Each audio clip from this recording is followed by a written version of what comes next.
Hey everyone, this is Daryl, aka the D from the Simply Incredible podcast, and today I'm going over my comic book grails. A couple of days ago, I did my pop vinyl grails, and today my comic book grails. And these are like the pop vinyls. I have an outside shot at getting some of these. But the comics, I have no shot at getting these. I really don't. Some of these are like thousands upon thousands, or like tens of thousands, some hundreds of thousands. So yeah, I'm not going to be getting these. But some of the pops, they might be in some of the ones on my list might be in the maybe 100 range. So $100, not 100,000, but $100 range. So there's an outside shot. But the comics, there's almost no shot. There really isn't. First, as always, I'm going to have one bonus. I was going to have two, but only had one bonus, and that is Batman Adventures number 12, the first appearance of Harley Quinn. And you guys know I'm such a huge fan of Harley, so I had to put this one in there. Been a big fan of Harley for a while, so obviously that's going to be in there. But with the rest of this list, as much as I would like to put that in there, if I was a billionaire, these other ones would come first. But I'm not a billionaire, so yeah. Number 10. The Walking Dead number 1. Number 203, number 1 from 2003. And this is really the comic book that, it started a TV show, almost genre. Just one of the best TV shows out there. And here's the thing. The comic book is better than the show. I've heard a lot of people say that, and if you read it, if you don't think it is, I would actually like to know. Because most people out here that really like the comic book better.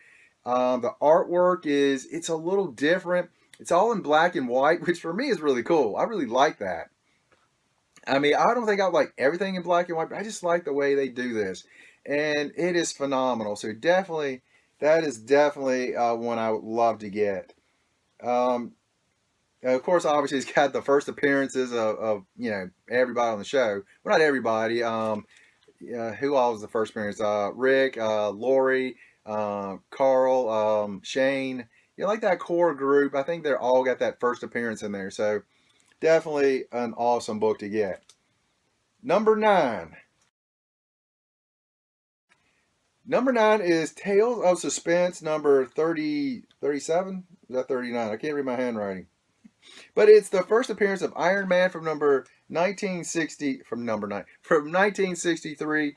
And what I like about this comic, one, it's first appearance of Iron Man, but also the artwork in it, the suit itself. If you saw the first Iron Man movie, that suit just looks so awesome as it's coming out, and it really is out of the comic. So I think the suit is great. I think the character is great, and I just love it. I think it's an awesome looking book. So the cover and everything about it, I would love to get it. And true story, I have never read it.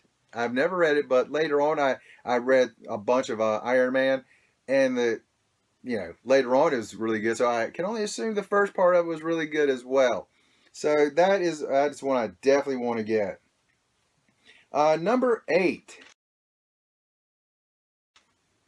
Number 8 is the Hulk 181.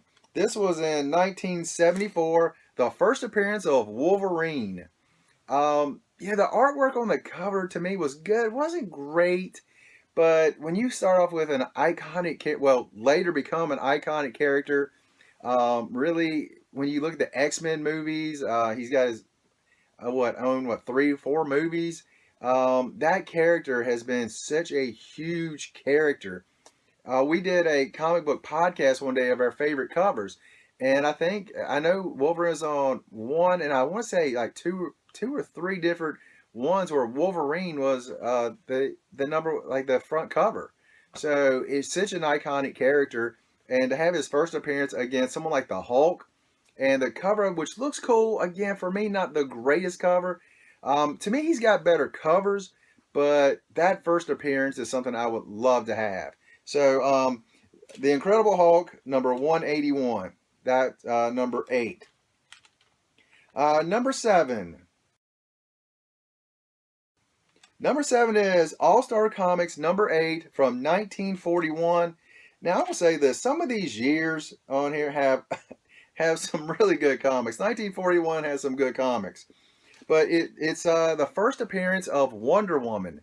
And Wonder Woman for me is the queen of the female characters in comics, in all of comics. You know, I love my Harley Quinn, but for me, you put her up there, you put Wonder Woman up there. She's on a pedestal as far as the female characters. The Amazon Princess. You know, and this is a comic that, quite honestly, I've never been able to afford, so I'm gonna have to look it up. You know, get a reprint or something, and just to read that original story of Wonder Woman, because I just think it'd be great to have. And growing up, I think another reason I would like this. Growing up, I remember watching the Wonder Woman TV series with Linda Carter, and I loved it, absolutely loved it. Now, when she changed from Linda Carter to Wonder Woman, very cheesy, very very cheesy.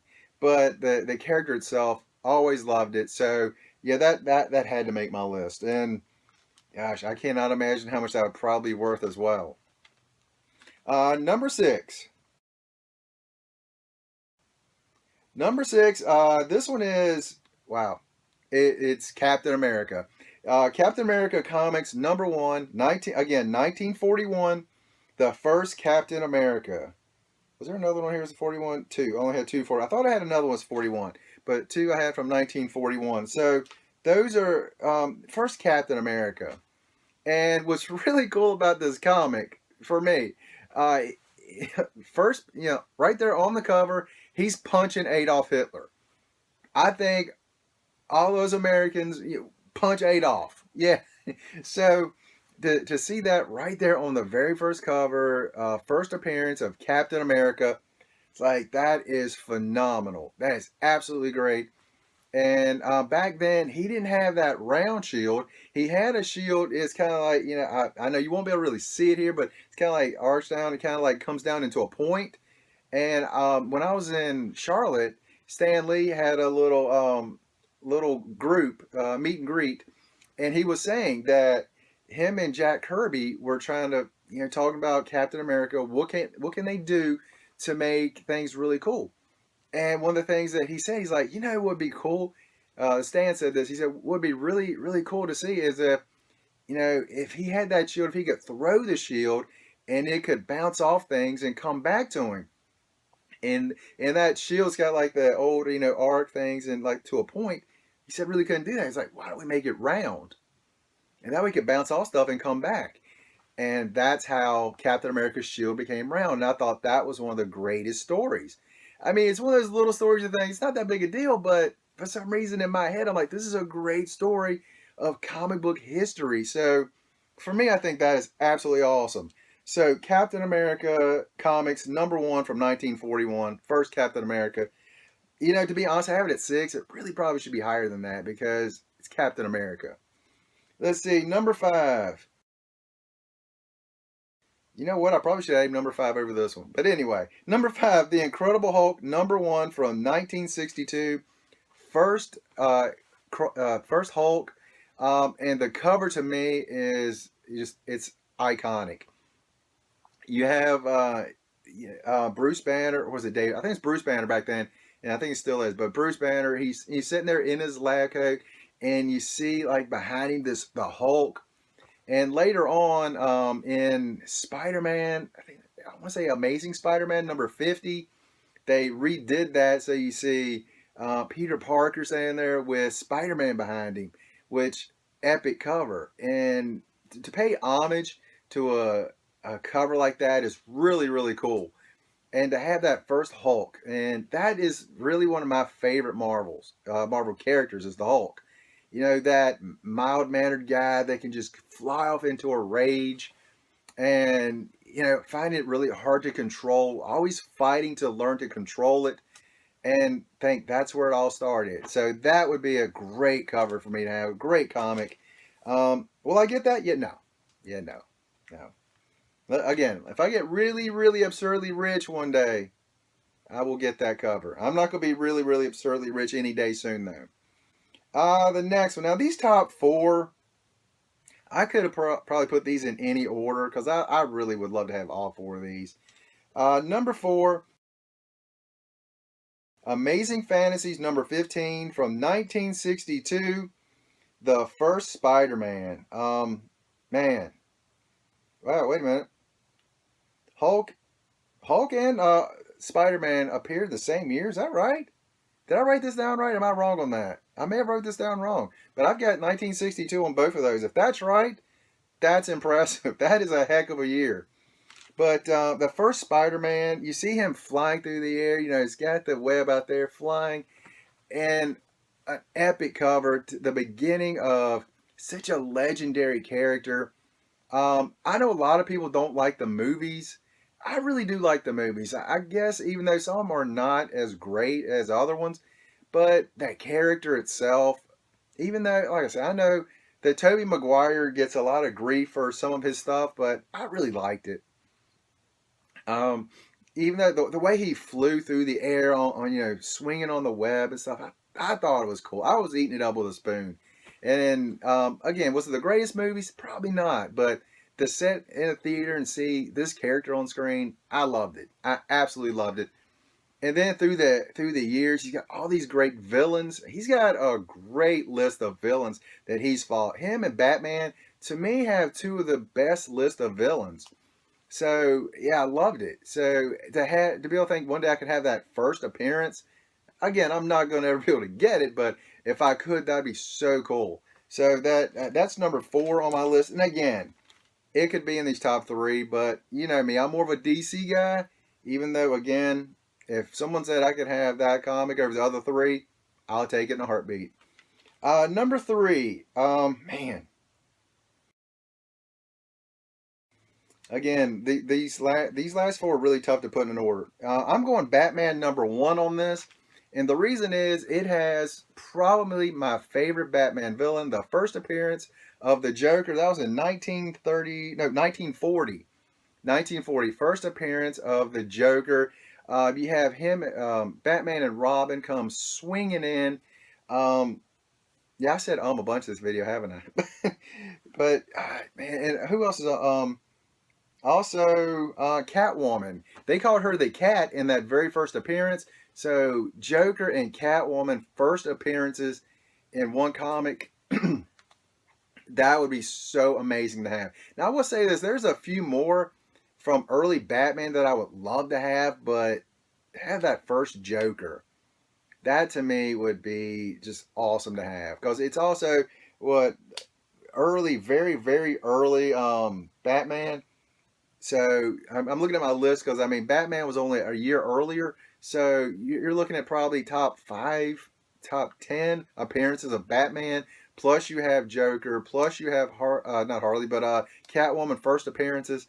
That would be just a legendary comic for me to have. I saw someone the other day on YouTube.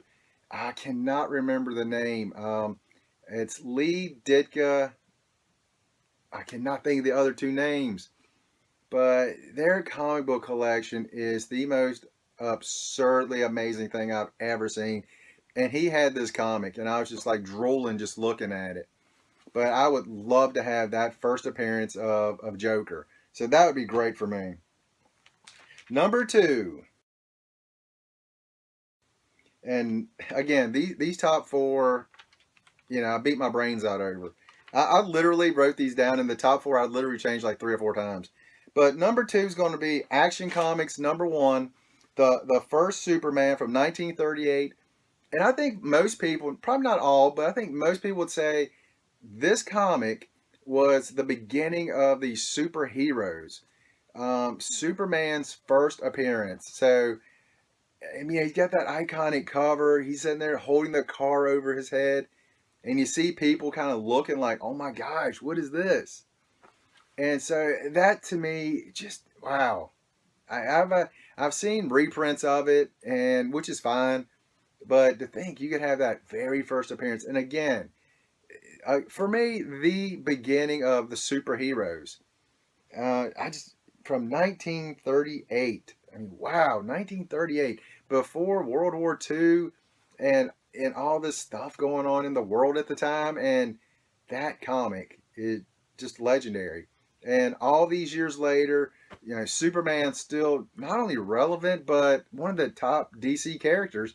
And, you know, toward the top of the entire, excuse me, universe, superhero universe. So, you know, maybe not in the movies, but in the comics and animated movies are amazing, by the way. So that would be great. Just absolutely phenomenal to have. And number one, I think most people would have guessed this one. Detective Comics number 27. The first Batman from 1939. What can I say? It's Batman. It's Batman. It's the first Batman. And it's always been my favorite character. So I grew up, that's the character I watched the most. I read a lot of when I was really young. So I grew up in DC. I had some Cap and some Spider Man, but Batman and Superman were up here. They were on a pedestal above the rest of them. And so to think one day if I could ever own that comic, I mean, you know, he's a regular guy, but back then he was an ultra violent guy. He wasn't the guy that had this code of not killing people. He would kill people back then, and there's some comics where he did kill people. So you know, and he had a gun. You know, instead of like his weapons, he had a gun. So to think that that universe has gone from really ultra violent to it's violent now, but it's not Batman without a code. Now he's got a code that he's had for a really long time. Probably not too long after the first couple years actually. So to have Batman Detective Comics 27 would be just absolutely amazing. So that's my top 10 list of Grails, which again, there's almost zero chance I'll ever get any of these, but a man can dream, can't he? Let me know what some of yours is, and also make a video of yours as well, because to me the Grail lists are absolutely great. Just something to watch and say, wow, that's some cool stuff I would like to have, and share what yours are as well. But that's all I got. My Grail list of comics, and you guys have an incredible day.